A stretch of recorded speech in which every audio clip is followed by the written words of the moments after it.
পুনৰ মহাকুম্ভত অঘটন এইবাৰ মহাকুম্ভৰ পৰা উভতাৰ পথতে যাত্ৰীৰ অঘটন মহাকুম্ভ মেলাৰ পৰা উভতাৰ পথত দুৰ্ঘটনা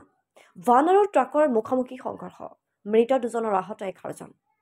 মহাকুম্ভৰ পৰা উভতি অহাৰ পথতে সংঘটিত হয় আন এক ভয়ংকৰ দুৰ্ঘটনা এই পথ দুৰ্ঘটনাটোত দুজন নিহত হোৱাৰ বিপৰীতে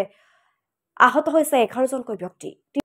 তীৰ্থযাত্ৰীসকলক কঢ়িয়াই নিয়া ভানখনে বালিভৰ্তি ট্ৰাকত খুন্দা মৰাৰ ফলতে সংঘটিত হয় এই ভয়ংকৰ দুৰ্ঘটনাটো ঘটনাটো শনিবাৰে হামিৰপুৰ জিলাৰ বুন্দেলখণ্ড এক্সপ্ৰেছত সংঘটিত হয় ঘটনাস্থলীতে দুজন তীৰ্থযাত্ৰীৰ মৃত্যু হয় আহতসকলক স্থানীয় চিকিৎসালয়ত ভৰ্তি কৰোৱা হৈছে মৃতসকল নিৰ্মলা দেৱী আৰু সুৰেন্দ্ৰ ৰাণা বুলি চিনাক্ত হৈছে তেওঁলোক হিমাচল প্ৰদেশৰ বাসিন্দা আছিল দুয়োৰে বয়স প্ৰায় 60 বছৰ বুলি জনা গৈছে ভানখন শনিবাৰে তীৰ্থযাত্ৰীসকলৰ সৈতে উভতি আহিছিল সূত্ৰ অনুসৰি ভান চালকজন হামিৰপুৰ জিলাৰ ৰথে অঞ্চলত টোপনি গৈছিল তাৰ পাছতে ভানখনে নিয়ন্ত্ৰণ হেৰুৱাই কাষেৰে পাৰ হৈ যোৱা বালিভৰ্তি ট্ৰাকখনত খুন্দা মাৰে আৰু ফলত ভানখনৰ সন্মুখভাগ চূৰ্ণ বিচূৰ্ণ হৈ পৰে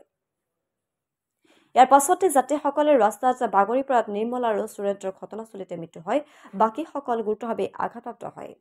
খবৰটো পোৱাৰ পিছতে স্থানীয় আৰক্ষী ঘটনাস্থলীত উপস্থিত হয় আহত 11 জনৰ ভিতৰত সুদৰ্শন বিপুল শৰ্মা জীৱন দেৱী সুধেশ কুমাৰী সুনীল কুমাৰী কুসুমলতা চান্দি অঞ্জুবালা অঞ্জনা কুমাৰী ৰক্ষা দেৱী আৰু